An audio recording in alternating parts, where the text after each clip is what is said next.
Hello friends, today we have got a very special guest, Mr. Sarabjit Kukreja, the director of Zoro Stays and also founder and CEO of Z Assets. So Sarabjit, welcome to the podcast once again. Initially we would like to know कि आपकी life किस तरह आपने शुरू की और जहाँ अब आप पहुंचे हैं. First of all, thank you Kishan भाई for having me. देखिए मैं I hail from a very small town, एक छोटा शहर है उत्तराखंड में. पहले यूपी था, पला बड़ा यूपी में, फिर वो उत्तराखंड हो गया. नैनीताल उस जिले का नाम है, वहीं पला बड़ा. और बिजनेस फैमिली से मैं बिलोंग करता हूँ. पूरे खानदान में सब बिजनेस करते हैं, पंजाबी सिंधी मिक्स हूँ मैं. एंड तो खून में तो बिजनेस ही था. तो शुरू से ये था कि कुछ सेटअप करना है. तो जो फादर का बिजनेस था, कपड़े का काम था और बहुत सारे बिजनेसेस थे, उसमें बैठना नहीं था. शुरू से ये था कि ट्रैवल करना है, ज्यादा से ज्यादा घूमना है, लोगों से मिलना है, सीखना है, सीखने की चाह थी. तो बस वो शुरू हुई वहां से. तो मैं एज ए एंटरप्रेन्योर, उस जमाने में तो स्टार्टअप नहीं होते थे, तो मैंने कंप्यूटर का बिजनेस स्टार्ट किया, थोड़ा उसको सेटअप किया और उसके बाद मुझे एक अपॉर्चुनिटी मिली अपने शहर में ही. सो दिस वाज व्हेन आपने कंप्यूटर का कब शुरू किया? 2001. 2001 से 2004 मैंने किया काम. और उस जमाने में कंप्यूटर्स नहीं होते थे, बहुत कम होते थे. तो मुझे याद है कि एक कंप्यूटर करीब लाख सवा लाख रुपए का होता था. और उस जमाने में हमको भगवान की तरह पूछते थे कंप्यूटर वालों को. और पहले मैंने सॉफ्टवेयर से स्टार्ट किया. मैंने वेबसाइट डेवलपमेंट का कोर्स किया और वेबसाइट बनाना शुरू करा. पर वो शायद बहुत एडवांस था उस टाइम के लिए. वेबसाइट उस जमाने में होती ही नहीं थी, पता ही नहीं था किसी को. तो वो काम चला नहीं. तो ग्रेजुअली लोगों ने बोला कि भाई आप कंप्यूटर क्यों नहीं देते हो, कंप्यूटर का ही काम है ये सॉफ्टवेयर वाला, तो आप हार्डवेयर कर लो. तो मैंने कहा ठीक है चलो. तो मैं क्या करता था, दिल्ली जाता था, वहां से सामान खरीदता था और उसको असेंबल करके कंप्यूटर्स लगाता था. जिस स्कूल से मैं पढ़ा वहां मैंने पूरी लैब में कंप्यूटर्स लगाए. तो बड़ा अच्छा एक्सपीरियंस था. बिजनेस करने का तरीका पता लगा कि धंधा कैसे होता है, कि कितना पैसा लगता है, कैसे आप उसको बेचते हो, फिर उसकी सर्विस, पोस्ट सेल सर्विस, कितना मार्जिन आप कमाते हैं. तो वहां से जर्नी शुरू हुई. फिर उसके बाद किस्मत मुझे नौकरी की तरफ ले आई. हालांकि मेरा पूरा खानदान जो है नौकरी से बिल्कुल नाराज था बहुत. तो बाइकआउट ही कर दिया था मुझे एक जमाने में. मुझे याद है मैं अपने फादर से 3-4 साल बात नहीं करी थी मैंने. तो हालांकि he was always proud wherever I reached, जब तक वो थे.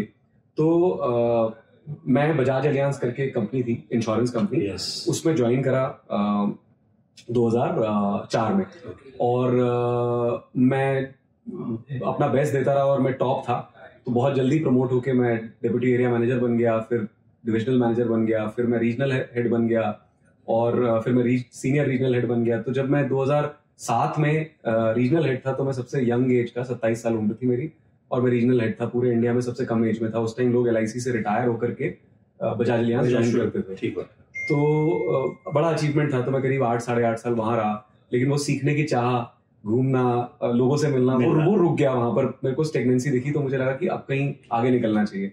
तो मैं 2011 में 11-12 के बीच में मैं बॉम्बे आ गया. एक अपॉर्चुनिटी मिली मुझे. तो मैं पहले इंश्योरेंस बेच रहा था, फिर मैं इंडस्ट्रियल सेफ्टी इक्विपमेंट में आ गया. ठीक है. तो लोगों ने बोला कि ये क्या है, आप इंश्योरेंस से सीधे इंडस्ट्रियल सेफ्टी इक्विपमेंट में. मैंने कहा ये जो इक्विपमेंट है वो भी इंश्योरेंस ही दे रहे हैं ना आपको. तो मैंने वो कनेक्ट किया डॉट और मैं बॉम्बे आ गया बिना कुछ सोचे समझे. मैंने कहा बॉम्बे सपनों की नगरी है, कुछ तो नया होगा लाइफ में, बहुत कुछ सीखने को मिलेगा. तो मैं बॉम्बे आ गया, 1-1.5 साल वहां रहा. बॉम्बे वहां आने के बाद में फिर मुझे लगा कि रियल एस्टेट को मैंने बहुत क्लोजली समझा. क्योंकि मुंबई मार्केट तो जैसे सपनों की नगरी है, वहां पे जो रियल एस्टेट है बहुत अलग लेवल पे है. मुझे लगता है पूरा हिंदुस्तान एक तरफ और बॉम्बे एक तरफ. And now Poona is also catching up. तो पूना हमेशा से सिस्टर सिटी रही है बॉम्बे की. तो मुझे वो कहीं ना कहीं रियल एस्टेट से जुड़ाव दिखा. और जब मैं बॉम्बे आया था तो हर इंसान की तरह मैं एक सपना लेके आया था कि मेरा भी एक घर हो बॉम्बे में और उसकी खिड़की से समुंदर दिखे. वो अभी तक तो पूरा नहीं हुआ, लेकिन मैं घर खरीदने में तो कामयाब हो गया था. तो 2013 में मैंने एक फ्लैट खरीदा, मेरा पहला इन्वेस्टमेंट बॉम्बे में. और बड़ा अच्छा लगा मुझे. बहुत अच्छा फील हुआ कि चलो मेरी एक प्रॉपर्टी तो बनी और बॉम्बे में वो भी, और समुंदर फेसिंग वाली भी ले लेंगे जब अभी इससे शुरू किया है. तो वहां जब उसमें मैंने रियल एस्टेट ट्रांजैक्शन करी तो बड़ा कुछ मिला मुझे और बहुत इंटरेस्टिंग लगा. मुझे लगा कि यार ये बहुत सही इंडस्ट्री है, सीखने को बहुत कुछ है. तो from there I started figuring out कि अब मुझे इस इंडस्ट्री में मैं कैसे जाऊं, क्योंकि मुझे कोई आइडिया नहीं था. तो खैर क्योंकि सीखने की ललक थी, चाह थी, तो मैं इंडस्ट्रियल सेफ्टी इक्विपमेंट से निकल के एक US बेस्ड कंपनी है जेमोलॉजिकल साइंस इंटरनेशनल.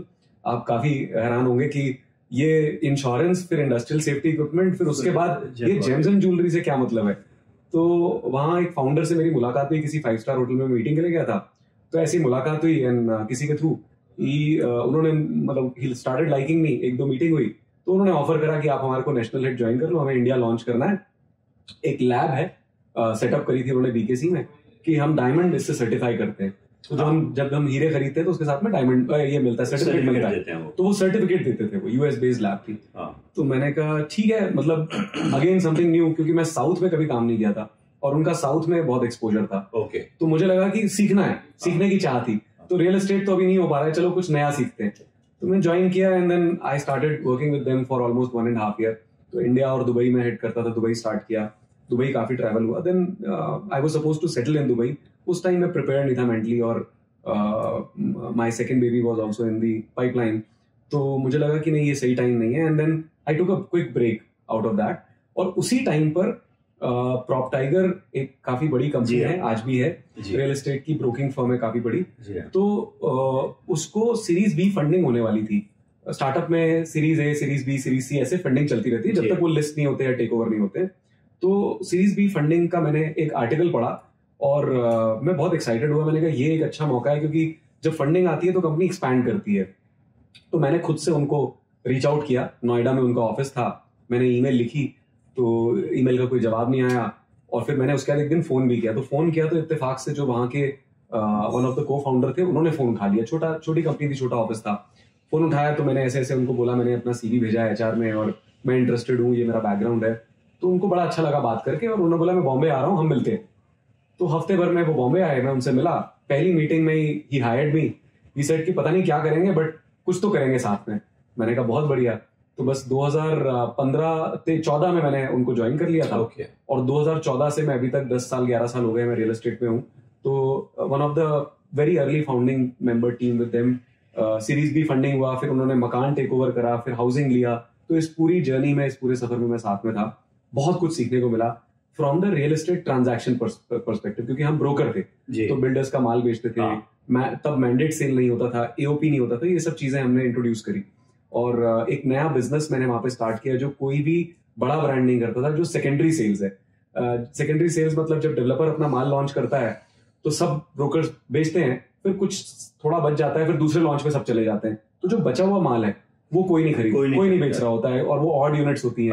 तो वो काफी पेन है एक डेवलपर का। वो एक चीज है। और उसके अलावा जो इन्वेस्टर अर्ली एंटर करते हैं उनको भी एग्जिट करना है, तो उनको कोई देख नहीं रहा है, क्योंकि ब्रोकर्स तो सारे वो नए लॉन्च में चले जाते हैं।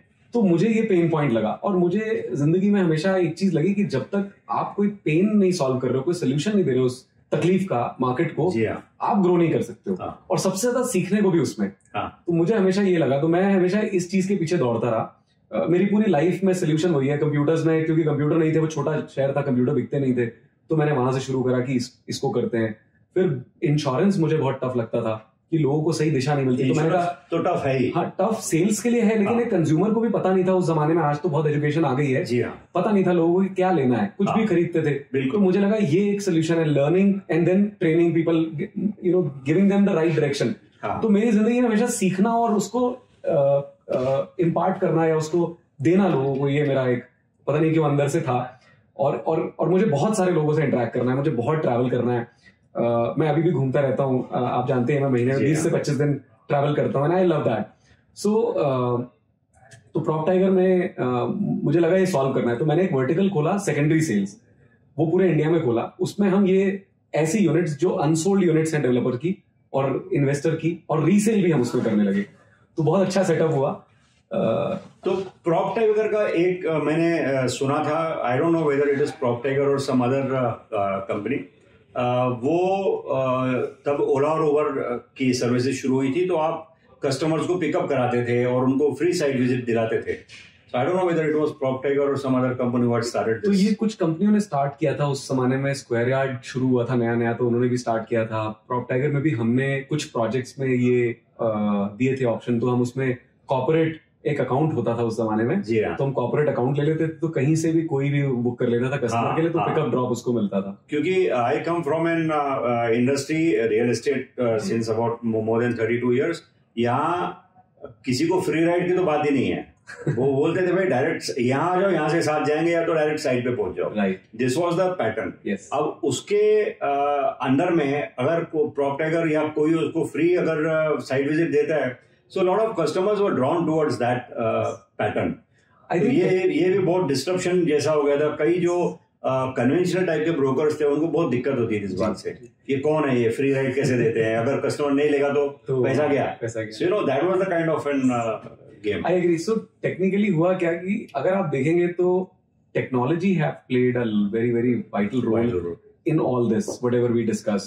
Today, everything is technology. This podcast is through technology. Absolutely. We will be reaching out to so many people only because of technology. So, technology was growing at that point of time. Yeah. आप अगर उस era की बात करेंगे तो ओला उबर आया, लोगों को समझ में नहीं आता था कि हमने टैक्सी बुक कर ली, हम बैठ गए और पैसे भी नहीं दे रहे हैं, हम उतर गए और टैक्सी वाला भी हमको बाय बाय कर रहा है, थैंक यू बोल रहा है और हम पैसे नहीं दे रहे हैं उसको. मांग भी नहीं रहा है, वो मांग भी नहीं रहा है और वो थैंक यू बोल रहा है कि मतलब राइड हो गई, थैंक यू सर. तो पीपल वर कंफ्यूज्ड. मुझे अभी भी याद है, मैं पहली बार जब बैंगलोर गया, मतलब PropTiger के टाइम पे बैंगलोर गया, तो मेरे साथ एक कलीग था, तो ही वॉज नाइव, मतलब बहुत उसको नहीं पता था दुनिया के बारे में. तो हम टैक्सी से उतरे, उसने मुझे थैंक यू बोला और हम उतर के चले गए. तो मेरा कलीग मुझसे बोलता है, सर आपने पैसे तो दिए नहीं और उसने इतना मुस्कुरा के थैंक यू बोला आपको. तो मैंने उसको फिर वो समझाया, तो he was shocked. He said ये ऐसे कैसे कि आपने कोई ऐप है जिससे टैक्सी बुक कर ली, उसी से पैसे चले गए और वो पैसे उसको मिल भी गए. तो वो एक अलग जमाना था. तो ये टेक्नोलॉजी का ही एक था. हमारे PropTiger की ऐप के साथ उसको हमने लिंक कर दिया, तो कस्टमर ने ऐप डाउनलोड करी, उसने अपना इंटरेस्ट शो करा, तो हमने वहीं से उसको कैब बुकिंग का ऑप्शन दे दिया. तो वहीं से कस्टमर बुक कर लेता था और इधर से हम अप्रूव करते थे और उबर को पेमेंट चला जाता था. ठीक बात. और उसके घर पे या जहां पर भी वो है उसको पिकअप करके उसको साइट विजिट करा के drop. So this is a very big change which tech has brought into this world, and especially real estate में अब इसको जब यूज किया जा रहा है तो उसके एडवांटेजेस बहुत नजर आ रहे हैं. yes. हर चीज के पॉजिटिव्स भी होते हैं, नेगेटिव्स भी होते हैं. सो आई एम श्योर पॉजिटिवली काफी लोग इसको यूज कर रहे हैं और उसको लेवरेज कर रहे हैं. yes. इस टेक्नोलॉजी को. So currently you are part of Zolo. Zolo का आप काफी काम कर रहे हैं जी. And would you like to tell us something more about this vertical? Zolo is into co-living. जी. सो को-लिविंग में रहते रहते आपने नया और एक वर्टिकल इसमें, can you explain our viewers about what co-living is and how it functions? Sure. So I will quickly finish my journey. तो PropTiger के बाद फिर से मुझे लगा कि थोड़ी स्टेगनेंसी है लाइफ में और कुछ नया करना है. अब रियल एस्टेट सीखना है तो हमने ब्रोकिंग साइड से तो सीख लिया, मतलब पूरा तो खैर कभी नहीं सीख सकते. आपको 30 साल हो गए, आई एम श्योर आप आज भी सीख रहे हैं. तो हम लोग तो आपके सामने बहुत जूनियर हैं, 10-12 साल ही हुए हैं. तो मुझे लगा कि अब कुछ और करना है. तो मुझे लगा डेवलपर साइड से क्या चैलेंजेस होंगे, लैंड आइडेंटिफिकेशन करना, कैसे प्रोजेक्ट लॉन्च करते हैं, वो सीखना है मुझे. तो मैंने एक NSE BSE लिस्टेड डेवलपर है आर्यन सुपरस्ट्रक्चर लिमिटेड बॉम्बे में, उनको ज्वाइन किया. तो सवा साल में उनके साथ ऑनबोर्ड रहा, chief sales and marketing head, सारा सिस्टम उनका सेटअप करा. एक B कैटेगरी डेवलपर हैं, तो एक सिस्टम के हिसाब से जो उनका अपना सिस्टम था बट प्रोफेशनल नहीं था, PropTiger जैसा नहीं था, कॉर्पोरेट नहीं था, तो पूरा सेटअप किया, समझा उस बिजनेस को. वो समझने के बाद फिर मेरे अंदर एक ललक आई कि अब मुझे कुछ अपना स्टार्ट करना है. And that's how I landed in Bangalore. Bangalore is startup city, silicon valley of India, ऐसा बोलते हैं. वेदर भी वैसा ही है, ट्रैफिक छोड़ के बाकी सबसे वैसा ही है. पहाड़ी सा इलाका है, वेदर भी अच्छा है. तो मैं बैंगलोर गया और मेरी मुलाकात किसी के थ्रू डॉक्टर निखिल सीकरी से हुई, जो की फाउंडर एंड CEO है Zolo Stays के, कंपनी उन्होंने बनाई है. तो बड़ा अच्छा मेरा उनके साथ एक दिल मिल गया और मुझे लगा कि कुछ तो साथ में करते हैं. तो उन्होंने भी बोला कि देखो आपको कुछ तो करना है, तो why don't you come under Zolo's umbrella, figure out करते हैं, कुछ करते हैं, फिर आप अपना इसी के अंदर हम ही फंड कर देंगे, कुछ एक नया बिजनेस करेंगे. तो मुझे इंटरेस्टिंग लगा. मैंने कहा देखो रियल एस्टेट का ये साइड तो मैंने सोचा ही नहीं था. मैंने सेल्स कर ली, डेवलपर साइड देख लिया, बट लीजिंग साइड तो देखा ही नहीं, और को-लिविंग तो कभी सोचा ही नहीं मुझे. तो मुझे लगा ये बहुत सही चीज है. तो मैं ज्वाइन किया वहां पर अक्टूबर 2019 में, और करीब 4.5 साल मुझे हो गए वहां पे, ऑलमोस्ट 5 years. तो वहां मैंने स्टूडेंट हाउसिंग से स्टार्ट किया. मैंने कहा सबसे टफ क्या चीज है, जो चीज नहीं हो रही है. तो दे सेड कि we have never tried student housing, तो स्टूडेंट हाउसिंग करते हैं. तो मैंने कहा ये मैं पिक करता हूँ. तो स्टूडेंट हाउसिंग मेरे लिए बिल्कुल अलग चीज है. And which year was this? 2019. Covid से जस्ट पहले, हाँ 5 साल पहले. तो मैंने स्टूडेंट हाउसिंग पिक किया. And he asked me are you really sure, because ये सबसे टफ चीज है. मैंने कहा सबसे टफ ही करनी है, सीखने को उसमें मिलेगा और उससे प्रॉब्लम स्टेटमेंट निकलेगी, फिर सोल्यूशन निकलेंगे. फिर उसको अप्लाई करेंगे तो मजा आएगा। वो सलमान खान बोलता है ना, किक नहीं मिल रही है तो किक मिलेगी, इससे किक मिलेगी। तो एनीवेज स्टूडेंट हाउसिंग स्टार्ट किया, बड़ा मजा आया, बहुत चैलेंजिंग शुरू किया और कोविड हो गया। तो स्टूडेंट हाउसिंग तो बिल्कुल बैकफुट पे आ गया, बच्चे सब चले गए तो खत्म हो गया। हम लोग सब लॉकडाउन में भी थे और वो बड़ा अच्छा टाइम था मेरे लिए, क्योंकि मैं 2007 से जब से घर से निकला था अपने शहर से, पहली बार मैं 2-2.5 महीने अपने घर पे रहा। और those were the best days of my life. एकदम फिट था मैं, पहाड़ों में था और अच्छा वर्कआउट कर रहा था, एक्सरसाइज कर रहा था, सिर्फ अपने पे फोकस था और कुछ नहीं था। खैर एनीवेज फास्ट फॉरवर्ड तो मैं वापस बैंगलोर आया और मैं और डॉक्टर निखिल सीकरी हम बैठे, तो उन्होंने बोला कि देखो बहुत चैलेंजिंग टाइम है, अभी तो स्टूडेंट हाउसिंग हो नहीं रहा है, क्यों नहीं आप जो ग्रोथ है, मतलब को लिविंग का ग्रोथ, और मैं को लिविंग पे आता हूँ क्या है, को लिविंग का जो ग्रोथ है मतलब सप्लाई, प्रॉपर्टी लाना, ये काम आप देखो। तो मैंने कहा बहुत बढ़िया, चलो चैलेंजिंग टाइम में again one more challenge to be taken care and learning. तो मैं करीब 2 साल ग्रोथ देखता रहा। तो इससे पहले मैं आगे बढ़ता हूँ, मैं आपको जोलो के बारे में इसके साथ में बता देता हूँ। Zolo not marketing but Zolo India number 1 co-living company and student housing company. तो co-living is community living. Co-living आज भी लोगों को जब को लिविंग बोलते हैं तो सोचते हैं कि लड़का लड़की या मेल फीमेल साथ में एक प्रॉपर्टी में रहते हैं, तो वो को लिविंग है, कम्युनिटी लिविंग। और ये नाम भी डॉक्टर निखिल सीकरी ने दिया जोलो के माध्यम से इस इंडस्ट्री को। यस जी, तो उस इंडस्ट्री को बनाने का श्रेय उनके पास जाता है। सबसे को-लिविंग जो नाम है ये डॉक्टर निखिल सीकरी ने दिया है जोलो के जो। Yes amazing. और को-लिविंग का मैं दोबारा रिआइटरेट कर रहा हूँ कि को-लिविंग मतलब कम्युनिटी लिविंग। तो उनका ये सोच था कि मुझे रहना तो कोई भी दे सकता है, थोड़ा सा प्रीमियम, थोड़ा सा खराब रेट के हिसाब से सर्विसेज आप अप डाउन कर सकते हैं, पर जो कम्युनिटी का फ्लेवर है, जैसे मैं आता हूँ नैनीताल से, आप हैं पूना से, कोई और बॉम्बे से, कोई और हैदराबाद से, और हम यहाँ इस एक प्रॉपर्टी में रह रहे हैं, तो जब तक कोई कम्युनिटी नहीं होगी हम एक दूसरे से कनेक्ट नहीं कर पाएंगे, क्योंकि हम एक दूसरे को जानते तो है नहीं, हम तो यहाँ काम से या पढ़ने आए हैं, तो हमारे लिए तो अलग अलग दुनिया है, घर से दूर है। तो वो कम्युनिटी एक दूसरे को जोड़ती है, एंड उसका बेस था टेक्नोलॉजी। उस टेक्नोलॉजी से आपका फ्लेवर, मेरा फ्लेवर, खाने का, रहन सहन का, मिलने का, उसको जोड़ना और उन लोगों को साथ में रखना। तो ये बहुत अमेजिंग चीज उन्होंने करी। तो ये को लिविंग है। को लिविंग बेसिकली पीजी है, एक देसी भाषा में हम पीजी देखते हैं, बहुत सालों से बन रहे हैं। पहले तो थे हॉस्टल्स होते थे, बिल्कुल पेइंग गेस्ट तो पिक्चर भी थी देवानंद की, तो तब से पीजी तो सबको पता है। तो वही चीज को थोड़ा अपग्रेड करके इंटरनेशनल लेवल पे सर्विसेज, उसमें technology, quality of services, quality of real estate, quality of food, quality of experience, और उसमें कम्युनिटी इवेंट्स कराना, हर हफ्ते हर महीने में कुछ ना कुछ इवेंट कराना जिससे लोग आपस में कनेक्ट हो। ये जोलो का एम है। तो उससे स्टार्ट किया जोलो ने, और इसके साथ में स्टूडेंट हाउसिंग भी करती है जोलो।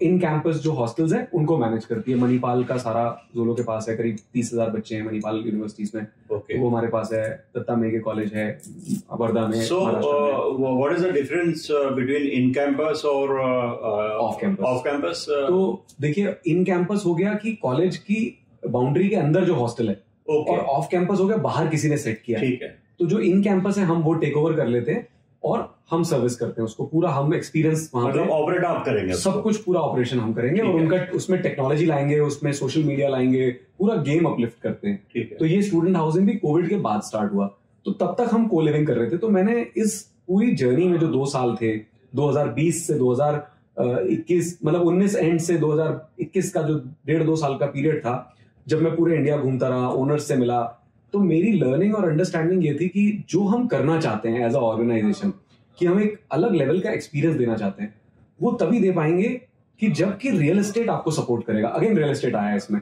क्योंकि अगर बिल्डिंग उस हिसाब से बनी हुई नहीं है तो आप कितना भी अच्छा कर लें, आप वो एक्सपीरियंस नहीं दे पाएंगे। आज को वर्किंग के लिए बिल्डिंग्स बनती हैं स्पेसिफिक, पहले दिन से उसका डिजाइन सेटअप होता है और वो बिल्डिंग उस तरीके से बनती है कि सारी सर्विसेज हो पाए को वर्किंग के लिए। होटल डिजाइन करके बनता है कि ये 3 स्टार होटल होगा या 5 स्टार होटल होगा या बुटीक होटल होगा या ये कॉटेजेस होंगे, तो डिजाइन होता है पहले दिन से जमीन के ऊपर। लेकिन को लिविंग के लिए कुछ भी किसी ने सोचा नहीं। एक छोटा प्लॉट है आपका, आपने उसमें एक बिल्डिंग बांधी और टूलेट का बोर्ड लगाया, और जोलो से सरबजीत आ गया, उसने बोला सर मुझे किराए पे दे दीजिए, पोलो से कोई और आ गया, कोई लोकल प्लेयर आ गया, आपको जिसने अच्छा पैसा ऑफर करा आपने उसको बिल्डिंग दे दी। बट उसके अंदर क्या मैं एक्सपीरियंस दे पा रहा हूँ? नहीं, क्योंकि वो डिजाइन नहीं करी गई है स्पेशली। तो ये मैंने लर्न किया उस जर्नी में। तो मैंने कहा ये एक बहुत बड़ा प्रॉब्लम स्टेटमेंट है एंड एसेंशियली नॉट फॉर जोलो, जो लोग वहां रह रहे हैं उन लोगों को वो एक्सपीरियंस नहीं मिल रहा।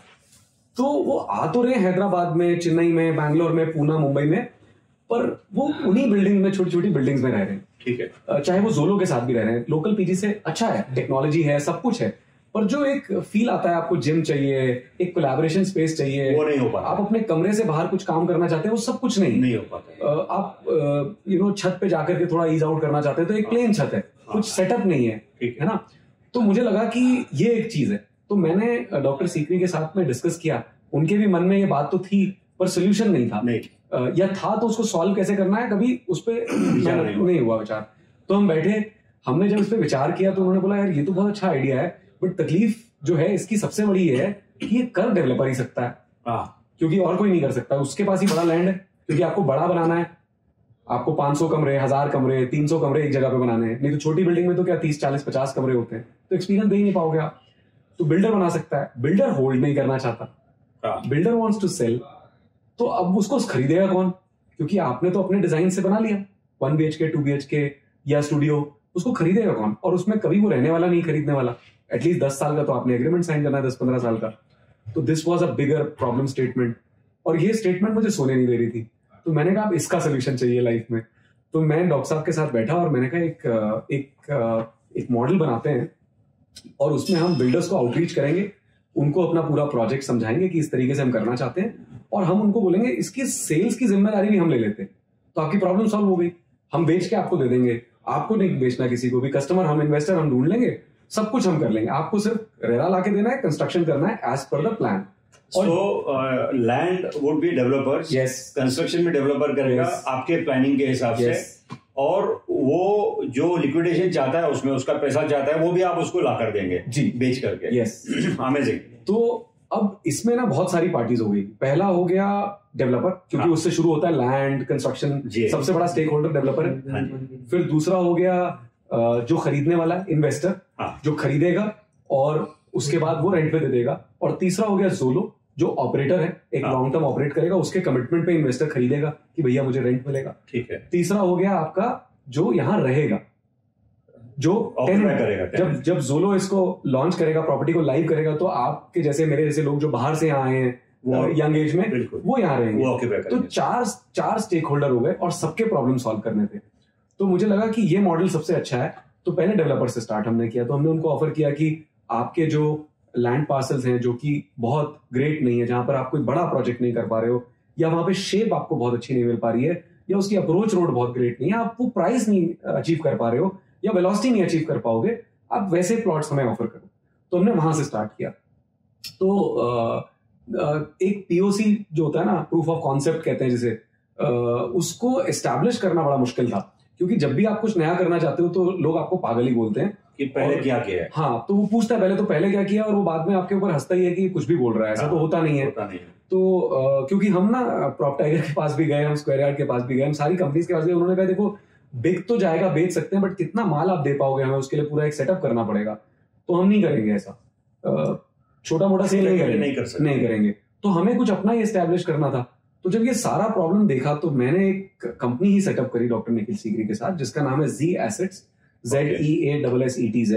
ये सब्सिडरी है जोलो स्टेज की, फुल्ली ओन्ड, और मैं फाउंडर एंड CEO बना इसका। डॉक्टर साहब ने इसको बैक किया, और इस कंपनी के तहत हम क्या करते हैं, बिल्डर से टाई अप करते हैं। पहले दिन लैंड आइडेंटिफाई करते हैं उनके पोर्टफोलियो में से, उस लैंड को उस पर सर्वे वगैरह करते हैं जोलो के पर्सपेक्टिव से कि भाई यहाँ पे कोलिविंग चलेगा कि नहीं चलेगा, कितना लंबा चलेगा, किस तरीके की प्रॉपर्टी बनानी चाहिए, कितना रेंट इसका हम चार्ज कर पाएंगे अगेंस्ट, फिर कितना दे पाएंगे, कितना एस्केलेशन दे पाएंगे, सारी चीजें तय करने के बाद फिर हम डेवलपर को एक प्लान प्रेजेंट करते हैं। वो डिजाइन पे डिस्कशन होता है, तो जहां पे दोनों पार्टी का कंफर्ट आता है कि स्टूडियो बनाना है, 1 BHK बनाना है, 2 BHK बनाना है, और उस 2 BHK के अंदर क्या चेंजेस करने, वो सारा करने के बाद एक प्लान अप्रूवल स्टेज पे जाता है। प्लान अप्रूवल स्टेज पे जाने के बाद हम एक एग्रीमेंट साइन करते हैं, definitive agreement between the coliving operator and developer, and parallelly एक जो Z Asset कंपनी है, सेल्स एंड मार्केटिंग का एक पैरेलल एग्रीमेंट होता है, जिसमें हम जिम्मेदारी लेते हैं कि इस सारे माल को इतने टाइम में इस भाव से हम बेचेंगे और डेवलपर को एग्जिट देंगे। और जब आप ये बेचते हैं, you also entertain services of channel partners and brokers? Very good question. So देखिए मुझे सिर्फ अपना प्रॉब्लम नहीं सॉल्व करना है, मुझे सबको टच करना था। तो क्योंकि मैं खुद मैंने अपना real estate career broker as a broker start किया था PropTiger से, तो मुझे ऐसा लगता है कि ब्रोकर्स को भी, जो रियल्टर्स हैं, उनको भी सिर्फ एक दो प्रोडक्ट ही है, रेजिडेंशियल है, कॉमर्शियल है, या बहुत थोड़ा सा रिटेल है, यही वो बेचते हैं। तो कुछ अलग हटके करना था, तो मुझे लगा कि उनको भी थोड़ा एजुकेट करना है, उनको भी एक ऐसा प्रोडक्ट देना है जो डिफरेंट हो और उनको मजा आए बेचने के लिए। तो 100% मेरा अप्रोच और सोच यही था कि मुझे कम से कम 70-80% माल जो है, अगर 100 यूनिट है तो उसमें 70-80 यूनिट मुझे ब्रोकर्स, चैनल पार्टनर्स से ही बेचनी है। और मेरा एम ये था, क्योंकि मैं ब्रोकर बैकग्राउंड से आया हूं, कि उनको ऐसा सपोर्ट देना है, ऐसा उनको ओवरऑल एजुकेशन देना है, उनको सिखाना है, प्लस उनको पैसा इतना जल्दी देना है कि उनको लगे कि यही प्रोडक्ट है जो हमको करना है प्रायोरिटी पे। ठीक बात है। और शायद मैं उसमें थोड़ा बहुत कामयाब भी हुआ हूँ, आप ज्यादा अच्छा बता पाएंगे, आप मार्केट में ज्यादा हैं और आप नार से कनेक्टेड हैं, एसोसिएशन से आप पार्ट हो उसके काफी सीनियर, तो आपके पास काफी इंफॉर्मेशन आती होगी। तो ये मेरी कोशिश थी। तो 100% मैं ब्रोकर्स के साथ काम करना चाहता हूँ और करता हूँ, और हमारे साथ सारे ब्रोकर्स बहुत अच्छे से काम करते हैं। जितने भी प्रोजेक्ट हम करते हैं, सभी ब्रोकर हमारे साथ काम करना चाहते हैं, because of these reason, support and very timely payment. Amazing. Sir, coming back to this co-living, इसका what are the numbers? India में ये अब बहुत तेजी से आ रहा है जी। कई कंपनीज इस मॉडल को अडॉप्ट कर रही है, और ये जो टॉप 8 सिटीज हैं इंडिया की, जो IT सिटीज हैं जी, वहाँ तो काम चल ही रहा है। लेकिन ये B सिटीज में भी अब सुन रहे हैं कि ये जा रहे हैं जी। सो ये क्या इसकी मार्केट साइज है और क्या ग्रोथ है इसकी आगे? Because this has become a very important vertical of real estate. Yes. जैसे आपने बताया, पहले रेजिडेंशियल, कमर्शियल, लैंड, ये 3 ए वर्टिकल होते थे रियल एस्टेट में। अब को लिविंग आ गई है, उसके बाद ये जो आप रिलीज करके उसको बेचते हो, ये एक वर्टिकल आ गई है उसमें। So this is a very interesting development that has happened. So what is the numbers in this co-living? So basically this is called as a alternative or a new asset class. Okay. अगर real estate की बात करें इस भाषा में। अब numbers की बात करें तो स्पेसिफिक टू को-लिविंग में आप देखिए, जितने भी बड़े शहर हैं वहां पर तो पीजीज पहले से थे। छोटे शहरों में बहुत कम थे, क्योंकि छोटे शहरों में नौकरियां कम थी। पर अगर आप अब देखेंगे, जैसे अगर महाराष्ट्र की बात करते हैं, तो सिटीज लाइक नागपुर, नासिक, बॉम्बे, पुणे तो खैर कोर सिटीज हैं। अब क्या हो रहा है, जितनी भी IT कंपनीज हैं या जो सर्विसेज कंपनी है, वो सब because of the high cost of real estate, rental and real estate cost, and similarly क्योंकि जो आप मैन पावर लेके आओगे वो भी उसी शहर में रहेगा, किराया ज्यादा देगा, तो उसकी कॉस्ट ऑफ लिविंग हाई है, उसकी एक्सपेक्टेशन भी हाई होगी, कुछ सेविंग भी करनी है उसको, तो इसका मतलब उसकी भी कॉस्ट बढ़ गई। तो एक एम्प्लॉयर के लिए दोनों कॉस्ट हाई, और सपोर्ट सर्विसेज की जो फीस है वो थोड़ा कम हो गई है, वहां नेगोशिएट होता है कंपनीज के साथ में। तो उन्होंने क्या करा, उन्होंने टियर 2 सिटीज में जाना शुरू कर दिया। जितनी भी टियर 2 सिटीज आप हर स्टेट की निकाल लीजिए, सब में धीरे धीरे शिफ्ट हो रहा है। तो इस वजह से अब उन लोगों को वहां पर रहने के लिए भी चाहिए, क्योंकि वो मैन पावर तो वहां से लोकल से हायर कर लेंगे, पर उस टियर 2 सिटी के भी 50-100 किलोमीटर के दायरे से लोग आएंगे, नौकरी करेंगे, क्योंकि अब नौकरियां वहां पर हो गई। प्लस यहाँ से जो मैनेजर्स जाएंगे या जो उनको मैनेज करेंगे वो भी वहां रहेंगे, तो वहां पर भी को-लिविंग की डिमांड धीरे धीरे बढ़ती चली जा रही है। तो इस तरीके से को-लिविंग बढ़ रहा है, और टू बी स्पेसिफिक करीब 12-13 मिलियन का ये ओवरऑल मार्केट है आने वाले अगले 5 से 6 साल में। 12-13 million square feet, 12-13 million beds, 12-13 million beds. Yes, ये एक डिमांड है जो फ्यूचर डिमांड है, क्योंकि जिस तरीके से को-वर्किंग बढ़ रहा है और ये जो डिमांड बढ़ रही है, तो उसके हिसाब से ये बेड्स की भी रिक्वायरमेंट बढ़ेगी। तो उसी हिसाब से आप देखो, आज रियल एस्टेट भी कंस्ट्रक्शन जो हो रहा है वो दूसरे एसेट क्लास के लिए बन रहा है। आज सिर्फ हम नहीं, डेवलपर्स भी स्टूडियोज बना रहे हैं। छोटे 1 BHK पहले नहीं बनाते थे, छोटे 1 BHK बना रहे, पहले नहीं बनाते थे। हाँ, तो दोनों अलग एसेट क्लास है। अगर आप देखेंगे, कोविड और कोविड टाइम के बाद में बड़े अपार्टमेंट्स बहुत बिके जी। तो जो फैमिलीज के साथ थे वो तो इस तरफ गए, अपग्रेड किया। लेकिन अभी एक न्यू एसेट क्लास है मैन पावर में भी, अगर आप फैमिलीज में भी, जिसको बोलते हैं डिंक, DINK, डबल इनकम। हाँ, जिसका फुल फॉर्म है डबल इनकम नो किड्स। तो अभी जो नई पीढ़ी है वो बच्चा नहीं करना चाहती है, और वो 2 लोग कमा रहे हैं, तो डबल इनकम हो गई। अब उनको लाइफ जीनी है, उनको अच्छी गाड़ी चाहिए, उनको अच्छा एक्सपीरियंस चाहिए, फॉरेन ट्रिप करनी है, तो वो घर में नहीं इन्वेस्ट करना चाहते हैं। तो या तो वो छोटी प्रॉपर्टी खरीदेंगे या उसको किराए पे ले लेंगे। तो वो स्टूडियोज पे आ गए अभी, छोटे 1 BHK स्टूडियोज, तो वो कॉन्सेप्ट आ गए। तो को-लिविंग एक अलग क्लास है, और साथ में ये एक क्लास और आ गई है रियल एस्टेट की। तो ये बहुत ग्रो कर रहा है, और आने वाले टाइम में क्योंकि ये फैमिलीज को सर्विसेज भी चाहिए, उनको काम नहीं करना है, आज किसी भी गृहिणी को घर पे झाड़ू पोछा नहीं लगाना है, तो उनको फुल्ली फर्निश्ड फुल्ली मैनेज्ड वाले घर चाहिए। तो इस माध्यम से हम सिर्फ को लिविंग मतलब दो अलग लोग शेयर नहीं करेंगे, फैमिली को भी सर्व कर रहे हैं, वैसा भी है। जी हाँ जी। So indirectly while you are doing this, आपका एम और पर्पस तो कुछ और था, लेकिन इसमें से और भी चीजें निकल के आ रही हैं। सो another question that I would like to ask you is, tell us about a challenging situation you faced and how did you overcome it? आपने you've told us that her challenge के अंदर कुछ ना कुछ सीख भी मिलती है और उसमें मजा आता है उसको ओवरकम करने के लिए। जी। जैसे कोई घोड़ा होता है बेकाबू हो जाता है तो उसको काबू में करने में उसका मजा अलग होता है। ऑफ कोर्स घुड़सवार उस तरीके का होना चाहिए, तो आप हैं ही इस तरीके से। मैं सिर्फ कोशिश कर रहा हूँ वैसा होने की। So any challenging situation that you would have faced जहाँ जो फेलियर हुआ होगा, ठीक है चलो ये नहीं हुआ, I failed in this, yes, but उसमें से कुछ सीख निकल के आई थी। देखिए ऐसे बहुत सारे मुकाम हैं जिंदगी में, पर्सनल और प्रोफेशनल लाइफ में, बट ये रिसेंट अभी हम कोलिविंग की बात करें तो इस पे ही हम बात कर लेते हैं। तो जब ये हमने ज़ियासेट एस्टैब्लिश किया तो मैंने आपको बोला एक प्रूफ ऑफ कॉन्सेप्ट एस्टैब्लिश करना था, क्योंकि हर आदमी ये पूछता था कि आपने किया कहीं पे किया है क्या ये, आप वो बताइए। तो अब ये चिकन एंड एग वाली प्रॉब्लम थी कि पहले मुर्गी आया पहले अंडा आया। अब हमारे पास तो ना मुर्गी थी ना अंडा था, एक सोच थी जिससे हम शुरू करे थे। तो बहुत मुश्किल था, ये बहुत ही मुश्किल था मुझे ऐसा लगता है। और बहुत टाइम लगा हमको एक पहली डील क्रैक करने में, उसको एस्टैब्लिश करने में, फिर उस पर प्रूफ करने में, और उसके बाद भी 2-3 डील और करने में बहुत टाइम लगा। तो मुझे लगता है कि ये एक बहुत चैलेंजिंग पार्ट था मेरे लास्ट 3 साल के जो ज़ियासेट के करियर में, कि अभी भी मैं पीछे मुड़ के देखता हूँ तो मुझे कभी कभी ऐसा लगता है कि थोड़ा सा आई थिंक गॉड्स हैंड था जो हो गया ये। पता नहीं, मुझे ऐसा लगता है कि शायद गॉड्स हैंड नहीं होता तो मैं कैपेबल नहीं होता इसको क्लोज करने के लिए, ऐसा फील मुझे होता है। And I am always thankful to God and my elders, people like you, those who keep guiding me. और सीखने को देखिए ये मिलता है कि एक ही सीख है मेरी जिंदगी की, कि दुनिया में कोई भी चीज इम्पॉसिबल नहीं। आप करने निकलिए, कोई भी चीज इम्पॉसिबल नहीं, आपका निश्चय दृढ़ होना चाहिए, रास्ते अपने आप बनते जाएंगे। हाँ, कि होना ही है ये, ऐसी कोई चीज नहीं दुनिया में जो नहीं हो सकती, हर चीज हो सकती। सिर्फ आपको मतलब इतना पैशनेट होना पड़ेगा। And I always love these lines, you should do what you love and you should love what you do. बस। Amazing, very nice. प्यार कर लो उससे, तो वो जिससे आप प्यार करते हो, जिसे चाहते हो, तो मिलेगा ही मिलेगा, कोई रोक ही नहीं सकता। What advice would you give to someone starting in the field today? So real estate field, yeah. Real estate field. I mean, essentially, I talk about real estate, but then it is any part of life successfully, if one wants to.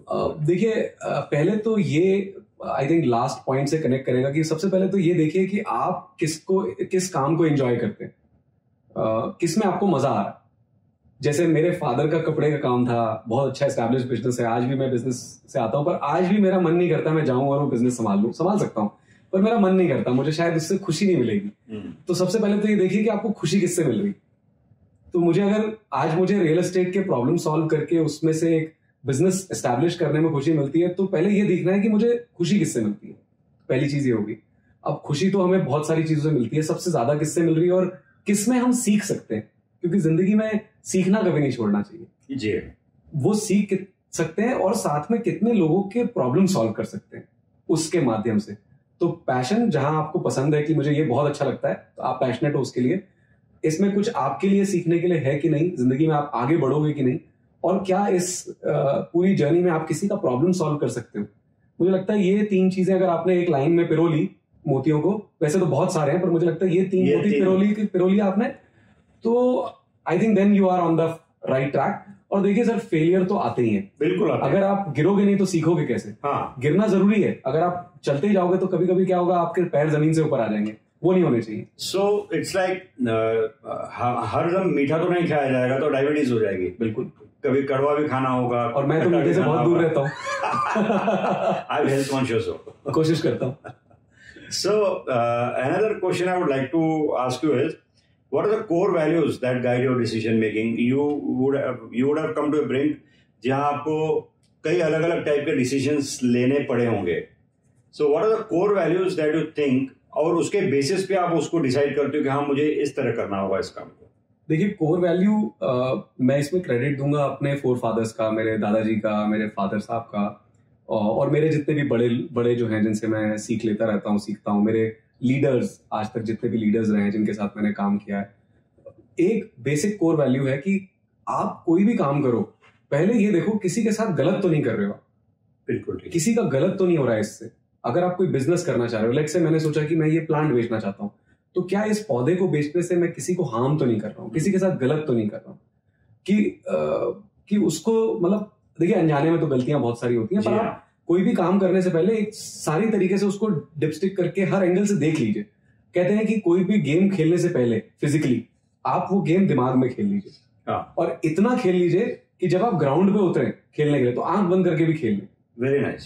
तो ये बहुत जरूरी है कि आप उसको envisaged कर लिया, आपने हर एंगल से देख लिया, तो आपको लग रहा है कि अगर कोई एंगल गलत दिख रहा है तो उसको कैसे ठीक कर सकते हैं. हाँ. तो ये सबसे इंपॉर्टेंट चीज है, कोर वैल्यू, कि किसी के साथ गलत मत करें.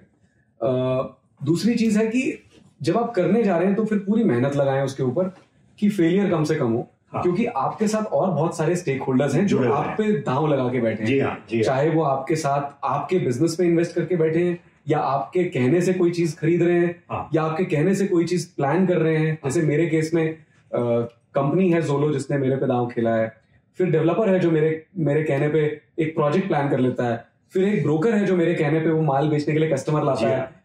जब मैं बोल रहा हूँ, मतलब Z asset, it's not only me and my team, specially जो मेरी टीम है वो, मैं तो सब ये प्लानिंग में लगा रहता हूँ, बाकी काम तो सब टीम ही करती है. तो उसके बाद एक इन्वेस्टर है जो हमारे कहने पे वो प्रॉपर्टी खरीद लेता है. जी हाँ. तो ये सारे लोगों को किसी को भी हार्म नहीं होना चाहिए, सबको विन विन होना चाहिए. वो at the and they should be happy, खुशी मिलनी चाहिए. तो ये मुझे लगता है ये कोर वैल्यूज हैं, और ये मेरे को डिसीजन लेने में बहुत मदद करती हैं. बावजूद इसके भी कई बार गलती हो जाती है, और गलती आप करते हो और उन गलतियों से सीखते हो. तो आपने ये भी पूछा कि कोई गलती ऐसी हो जो, तो इसी में रिसेंट वाले में बात करता हूँ, क्योंकि मेरी लाइफ में बहुत सारा एक्सपीरियंस है, आपसे बहुत कम है बट मल्टीपल अलग अलग है. बिल्कुल. तो वो एक्सपीरियंस में बहुत सारी गलतियां जिनसे मैंने सीखा है, अपने में अप्लाई करा है, और मैं रोज करता हूँ ये. तुम जैसे कई बार आप कोई एक इम्प्रॉम्प्टू डिसीजन ले लेते हो कि जल्दबाजी में ले लेते हो, आप टाइम नहीं लगाते उसके ऊपर.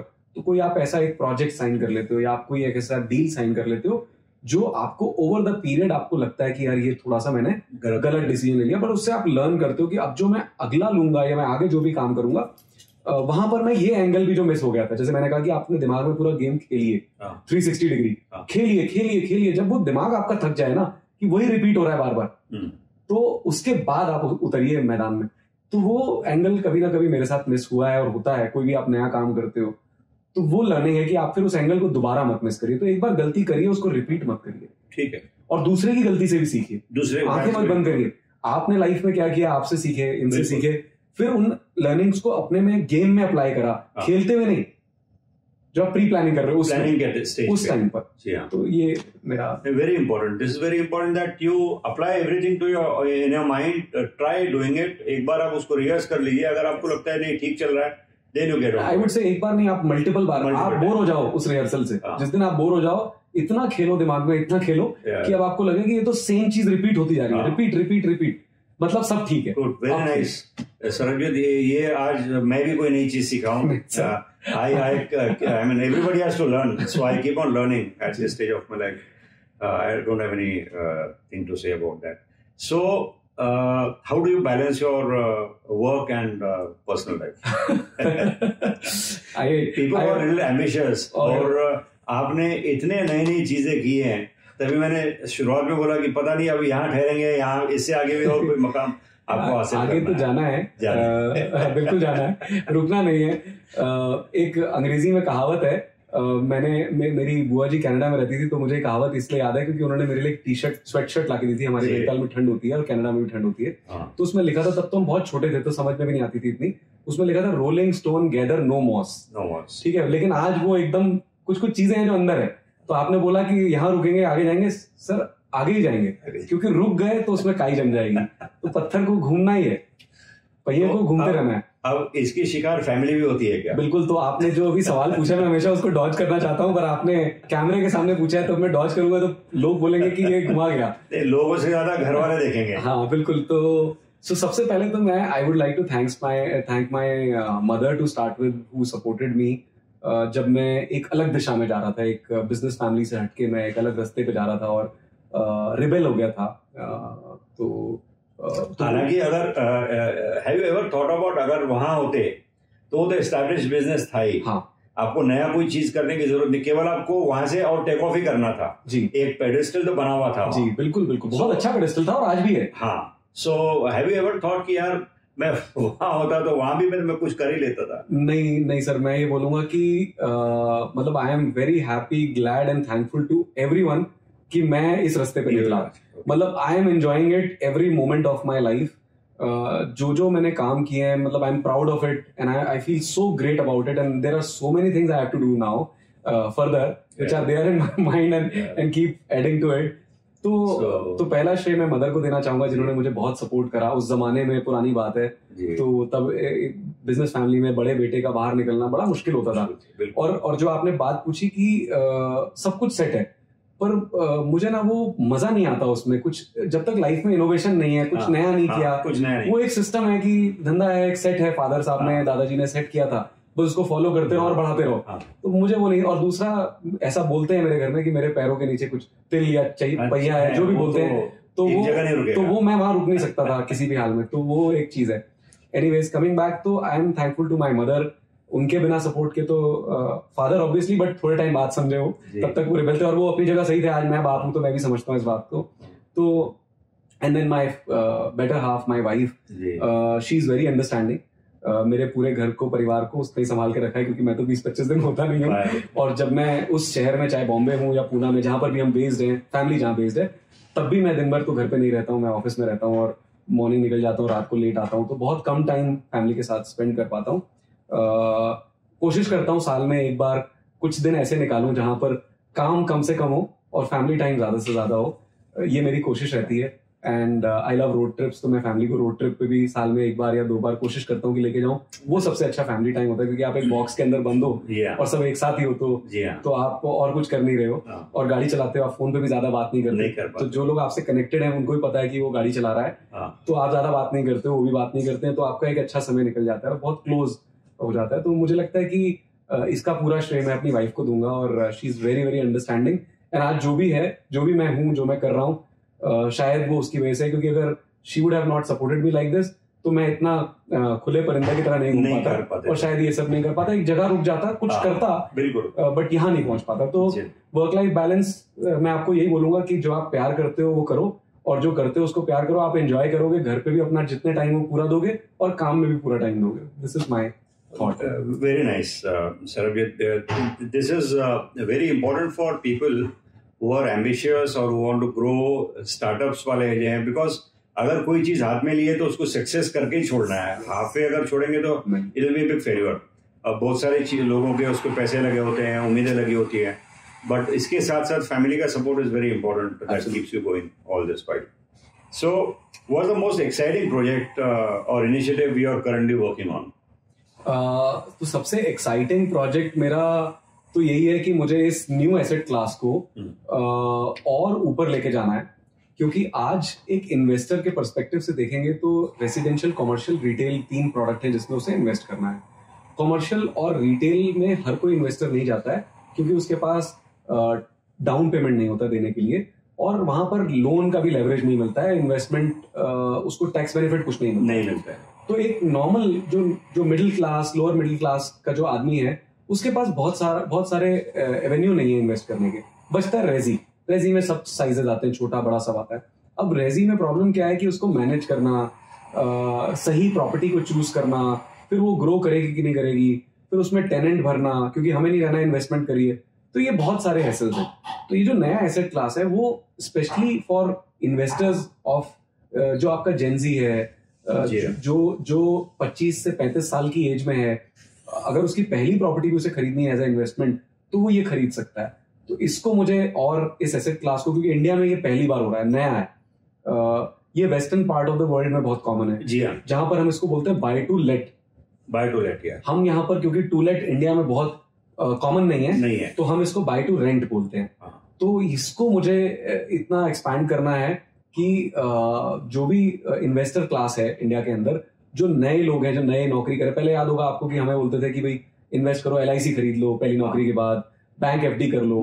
आज LIC और FD कोई नहीं करता है जनरली, जो नई जनरेशन है वो नहीं करती है, वो इन्वेस्टमेंट करना चाहती है, तो वो म्यूचुअल फंड ले रही है, स्टॉक में लगा रही है, बिटकॉइन में भी उन्होंने हाथ चलाए। तो ये उनके लिए एक नई एसेट क्लास है। मैं चाहता हूं कि सब तक ये आउटरीच करे, और इसके साथ साथ हम रेजिडेंशियल प्रोडक्ट भी ऐसे लाएंगे जहां पर ये इन्वेस्टर इन्वेस्ट कर सके और ट्रस्ट और फेथ रहे उनके पास, उनको एक ये विश्वास हो कि इस एसेट क्लास में हमारे साथ कुछ गलत नहीं हो रहा है, हमें सही चीज मिलेगी, सही टाइम पे मिलेगी, और जो वादे किए हैं, जो कहा गया है वो पूरा करेंगे, पूरा होगा। तो ये मेरा एक प्रोजेक्ट है जिस पर मैं अभी काम कर रहा हूँ। The kind of vertical that you are into, co-live या co-living वाला या प्री-लीज वाला जो है जी, इसमें को-लिविंग में एक यूजुअली अभी भी बहुत लोगों की जो मेंटेलिटी है या जो व्यू पॉइंट ये होता है कि पता नहीं कब तक चलेगा ये को-लिविंग वाला स्टेज। हो सकता है कि कुछ वक्त के बाद में कई डेवलपर्स ये बोलते हैं कि यार हम बना तो लें जी, लेकिन उसके बाद अगर मान लीजिए नहीं चला ये कंसेप्ट, फेल हो गया, तो what are we going to do with those spaces? Very nice question. तो जैसा मैंने अभी आपको बोला कि मेरा प्रोजेक्ट ये है कि इन इन्वेस्टर्स को पूरा ट्रस्ट हो। तो वो ट्रस्ट का सबसे इंपॉर्टेंट पार्ट ये भी है कि what is the second line of defence. तो मैं इंडस्ट्रियल सेफ्टी इक्विपमेंट में रहा हूं, तो वहां हर चीज की लर्निंग है। तो इंडस्ट्रियल सेफ्टी इक्विपमेंट में क्या होता है, जब आप एक पोल में चढ़ते हैं या एक रैली में आप काम कर रहे हो, छत पे काम कर रहे हो, आपने देखा होगा बड़ी बड़ी बिल्डिंग्स में उन्होंने लैंडयार्ड लगाए होते हैं, सेफ्टी बेल्ट और लैंडयार्ड होता है। तो उसमें 2 लॉक होते हैं, एक इस तरफ लगता है, एक इस तरफ लगता है। अगर ये छूट गया या खोला और मूव करने के लिए भूल गया, तो अगर वो स्लिप हुआ तो सेकंड लाइन ऑफ डिफेंस है। तो सेकंड लाइन ऑफ डिफेंस बहुत जरूरी है कि अगर इस प्रोडक्ट की जो लाइन है, को-लिविंग नहीं चली या जिस कंपनी के साथ चला वो नहीं चली किसी रीजन से, तो ये जो हम घर बना रहे हैं रेजिडेंशियल है, पहली बात तो रेजिडेंशियल अप्रूव्ड है, और ये इस तरीके से डिजाइन है जो फुल्ली फर्निश्ड और फुल्ली इक्विप्ड है। मतलब उसके अंदर किचनेट भी है, बालकनी भी है, वॉशरूम भी है, टीवी, फ्रिज, AC, बेडरूम, आपका बेड, मैट्रेस, वार्डरोब, सब कुछ है। तो अगर को-लिविंग कंपनी या को-लिविंग फॉर्मेट फेल भी हो गया, ये बनेंगे वहां पर जहां पर डिमांड है, CBDs होगा, टेक एरिया है, तो लोग तो रहेंगे। अगर ये इंडस्ट्री नहीं चली पर उन लोगों को तो घर चाहिए रहने के लिए। जी हाँ। तो अगर कोई कंपनी या इंडस्ट्री नहीं रहती है, बावजूद उसके भी ये सेल्फ सस्टेन्ड घर हैं और इनमें आप आराम से किराए पे लगा सकते हो। जैसे मैंने बोला डिंक, तो जो एक अकेला आदमी है या एक न्यूली मैरिड हस्बैंड वाइफ है, वो बहुत आराम से इसको ऑक्युपाई कर सकते हैं और बहुत अच्छे रेंट पे ये लगेगा। This is a very good understanding that you gave. जी. ये lot of people, अब मैं देख रहा हूँ पुणे में भी, of course all these 8 cities are almost equal to this thing. जी. पुणे में भी आप डेवलपर्स इसको बना रहे हैं and people from other cities are also coming and buying these houses because price point बहुत छोटा है जी, तो वो खरीद रहे हैं कि भाई ठीक है, पूरा सर्विस डिपार्टमेंट होता है, हर चीज की उनको सहूलत मिल जाती है, भाई ठीक है, कभी 4-8 दिन के ले आके रहना है तो होटल में क्यों रहना है, अपने अपार्टमेंट में रह सकते हैं। बिल्कुल, उसमें सारी एमिनिटीज है, कई जगह पे स्विमिंग पूल दे देते हैं, छोटा सा जिम एरिया दे देते हैं, हर चीज उसमें होती है, तो उसका भी एक नया क्लास निकल के आया। अच्छा बोला, क्योंकि एक छोटे शहर में जो आसपास के पूना, जैसे पूना की बात करें तो पूना के आसपास बहुत सारे छोटे शहर हैं, उनका एक एस्पिरेशन है कि पूना में एक प्रॉपर्टी लेनी है। अब पूना में प्रॉपर्टी जो है वो कम से कम 40-50 लाख रुपए से स्टार्ट होती है, 2 BHK ले तो ली, लेकिन उसका करेंगे क्या, किराए पे चढ़ाएंगे ये सब। ये क्या हो गया, सेल्फ सस्टेन्ड प्रॉपर्टी है। एक तो कम टिकट साइज है, स्टूडियो है, 25 से 30 लाख के अंदर एक स्टूडियो आ जाता है, फुल्ली फर्निश्ड है, कोई एक कंपनी उसको चला भी रही है। कभी हमें आना हुआ, एक तो हमारा एस्पिरेशन पूरा हो गया कि भाई हमारी पूना में एक प्रॉपर्टी पड़ी है, और दूसरी वो मैनेज्ड है, हमें कोई आदमी नहीं रखना उसको मैनेज करने के लिए, प्लस वहां से इनकम भी आ रही है। और कभी हम गए या हमारा कोई रिश्तेदार गया तो हम उसी प्रॉपर्टी के अंदर, नॉट द सेम फ्लैट, अगर वो ऑक्युपाइड है, कोई ना कोई फ्लैट खाली होगा, हम उस एसेट के अंदर रह सकते हैं। और ये हमने ऑफरिंग भी बनाई है अपने थ्रू कि जो भी इन्वेस्टर हमारे साथ प्रॉपर्टी खरीदेगा, ना सिर्फ अपने प्रॉपर्टी में, मतलब जो उसकी प्रॉपर्टी है, वो पूरे हिंदुस्तान में, कल को वो बैंगलोर गया तो हम उसको साल में 15 दिन फ्री स्टे देते हैं। मतलब उसको अगर बैंगलोर जाना है तो हमारी किसी एक प्रॉपर्टी में 15 दिन रह सकता है खुद से। Is it? Yes. Wow. That's very investor के लिए एस्पिरेशन भी पूरा हो गया और आपका पर्पस भी पूरा हो गया। अच्छा। और कभी आप लीजर के लिए काम से गए तो वो भी आपका पैसा नहीं लगा। मतलब पैसा इन्वेस्ट करो, उसका रिटर्न तो मिल ही रहा है, ये बोनस के तौर पे ये चीज भी उनको मिल रही है। That is very nice. So Sarabjit, Another thing I would want to ask you is, describe a typical day in your life. Okay. A typical day, because you're workaholic, I know. सुबह से रात तक भी अगर आपको काम कराएंगे तो you won't get tired. You will keep on bringing something, कुछ ना कुछ आप करते रहते हो. Tell me a typical day in your life. So, typical day starts at around 7:30. I'm not an early riser. मुझे सुबह जल्दी उठना थोड़ा जमता नहीं है. मतलब अब थोड़ा एज बढ़ गई तो मुझे लगता है शायद वो एक रीजन है. तो 7-7:30 में उठता हूँ और सबसे पहले मैं थोड़ा फ्रेश होकर के and then I hit gym. मुझे वर्कआउट करना बहुत पसंद है और I think that keeps my self in control. और वो सुबह सुबह आपके हार्मोन्स रिलीज हो जाते हैं तो आपकी एनर्जी और यू नो दैट पॉजिटिवनेस और एक कुछ कर गुजरने वाली चाहत जो है वो वहां से शुरू हो जाती है. फिर हर दिन शुरू हो जाती है. तो I try to stay fit in good shape as much as possible.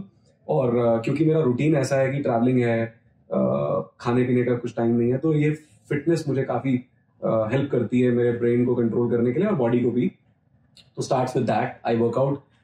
Generally मैं 1 से 1.5 घंटा वर्कआउट करता हूँ. कुछ हफ्ते में कोई 1-2 टिपिकल दिन है जहाँ पर मैं 2.5 से 3 घंटे भी वर्कआउट करता हूँ. थोड़ा सा मैंने योगा करना शुरू किया है with my increasing age and I need flexibility. थोड़ा योगा एंड थोड़ा वर्कआउट. तो ये होने के बाद मैं फ्रेशन अप होता हूँ और सुबह से कॉल्स चालू हो जाती हैं, व्हाट्सएप स्टार्ट हो जाते हैं. And then if I am in my working city like today as in Bangalore मेरा हेड ऑफिस है, तो मैं फिर सीधे ऑफिस जाता हूँ और पूरे दिन भर का कैलेंडर ब्लॉक होता है. Multiple meetings in office and out of office. वो मीटिंग्स करके रात का कुछ पता नहीं है कि 8 बजे फ्री होंगे कि 11 बजे फ्री होंगे. जब वो खत्म होता है तो मैं वापस घर आता हूँ. और जब मैं ट्रैवल कर रहा होता हूँ तो फिर फ्लाइट टाइम और उसके हिसाब से दूसरी सिटी में सब मीटिंग सेट होती है, क्योंकि आप एक पर्टिकुलर टाइम के लिए जाते हो, तो वो सब सेट होता है thanks to my team who you know helps me out in managing my entire day. So that's how generally I do. Weekends पे मैं साइट पे होता हूँ. सैटरडे संडे मैं कोशिश करता हूँ कि मैं जो भी मेरी साइट्स है मैं वहां पर हूँ, कस्टमर से इंटरेक्ट करूँ, इन्वेस्टर से, उनसे सीखूं कुछ, उनकी क्या प्रॉब्लम है, क्या सॉल्व कर सकते हैं और कैसे उसको और बेहतर कर सकते हैं. And I still believe in doing sales closure. तो उससे बहुत कुछ सीखने को मिलता है. तो ये मेरा एक सेल्स का person once a salesman always a salesman. वो छूटती नहीं है, बिकॉज कस्टमर से इंटरेक्शन करने में जो मजा आता है and you get to first hand पूरा उनका नर्व्स पता चल जाती है क्या. And then you can implement those things in your overall business model, in your product. कि कल जो नया प्रोडक्ट ये तो बन गया, अब जो दूसरा प्रोडक्ट बनाना है उसमें क्या चीजें हैं जो डाल सकते हैं पहले दिन से इन्वेस्ट आज कर सकते हैं. बहुत कुछ सीखने को मिलता है. तो ये मेरे 3 टाइप के टिपिकल डे हैं. और महीने में 1 या 2 दिन शायद ऐसा होता है जहां मैं छुट्टी लेता हूँ. वो मेरा बिल्कुल एकदम रिलैक्स दिन होता है और उस दिन मैं काफी सारा टाइम खुद को और काफी सारा टाइम फैमिली को देता हूँ. खुद को मैं थोड़ा बहुत टीवी देख लेता हूँ, क्योंकि बाकी दिन तो मैं टीवी देख नहीं पाता, बिल्कुल नहीं देख पाता. और उस दिन मैं थोड़ा टाइम टीवी देख लेता हूँ और वर्कआउट उस दिन भी करता हूँ, वर्कआउट मिस नहीं करता हूँ. और उसके बाद मैं कुछ टाइम फैमिली को भी देता हूँ, उनको थोड़ा बाहर outing. These are my 4 typical days. Amazing. If you have had an opportunity to have dinner with a historical figure, who would that be? I think founder and CEO of Apple. I would love to go back in time and you know not only have dinner. I would love to spend as much time he could give me. वो मुझे तो कभी नहीं देते, पर मतलब आपने पूछा कि तो मुझे लगता है कि हाँ मैं उनके साथ एक दिन या और ज्यादा. Why would that be? I mean, ऐसा क्या उनसे? देखिए, I think he was a very visionary man. जो आदमी कॉलेज भी पास आउट नहीं कर पाया और उसने इतनी बड़ी कंपनी, टेक्नोलॉजी कंपनी खड़ी कर दी कि आज हम सब आज भी नहीं समझ पाते कि वो कैसे प्रोडक्ट्स बनाते हैं, क्या सोच है उनकी, और जो उनकी लर्निंग्स है लाइफ की. मतलब उनके कुछ आप यूट्यूब पे वीडियोस आप देखेंगे, सुनेंगे, क्योंकि हमने तो सिर्फ यूट्यूब पे ही देखा है. मैं तो कभी मैं तो यूएस भी नहीं गया. तो बहुत सारी लर्निंग्स है उनकी लाइफ की. और शायद अगर 1 घंटा भी उस आदमी का मिल जाता, या आज अगर ऐसा हो कि go back in time and वो 1 घंटा मिल जाए, तो मुझे लगता है कि जहां मैं आज हूँ मुझे लगता है इससे शायद 10x आगे होता अगर मैं ऐसा कर पाता. तो बहुत कुछ सीखने का. He is like ocean of learning and क्या future, and then he failed. He failed in his career. He was kicked out of Apple for good time. फिर उन्होंने एक नई कंपनी स्टार्ट करी, हार नहीं मानी, फिर से एक नई कंपनी स्टार्ट करी, प्रॉब्लम सॉल्व करी दुनिया की, और उसके बाद वो एप्पल को उनको वापस लेना पड़ा. And then today we all know what Apple is. That is history. तो Apple. मेरे ख्याल से I want to go back and would love to spend time with him. मैं खाना खाने में टाइम वेस्ट नहीं करूंगा उनके साथ बातें करने में, उनसे सीखने में I would want to invest. And I think even he was a workaholic. उनको भी काम सबसे ज्यादा पसंद था और रात दिन उसी में लगे रहते थे. That is what Apple is the product of his vision. Yes. It's an amazing product that they've got. Thank you, Sarabjit. We had a lovely time, very good interaction, and I'm sure today our viewers are going to enjoy. They're going to learn a lot of new things that an CEO and founder of a company, Z Assets, जो अपने नया ये product curve करके निकाला है, जो किसी ने सोचा नहीं होगा, क्योंकि इसके इतने अलग अलग पीसेस थे, अलग अलग, जैसे बनाता कोई और, ऑपरेट कोई और करता, बेचता कोई और, आपने सब एक में रोल कर दिया कि आप ही उसको ऑपरेट करते हो, आप ही उसको बेचते हो, बनाने का भी आप ही उनको प्लान बना के देते हो. So this is an amazing package that you have thought about and created, and I'm sure this is going to go a long way. And our viewers are going to learn from this particular podcast कि किस तरह aspirations को वो हासिल कर सकते हैं या उसके पीछे जाकर और उनको अपने कंट्रोल में वो ले आ सकते हैं. Thank you very much for being here, Sarabjit. Thank you, Kishan bhai. Thanks for having me, and thanks to all the viewers. I hope they will like what we discussed, and it was an amazing interaction. Would keep looking forward to keep doing such interaction. Yeah. And I just want to leave with a message that impossible is nothing. Just do it.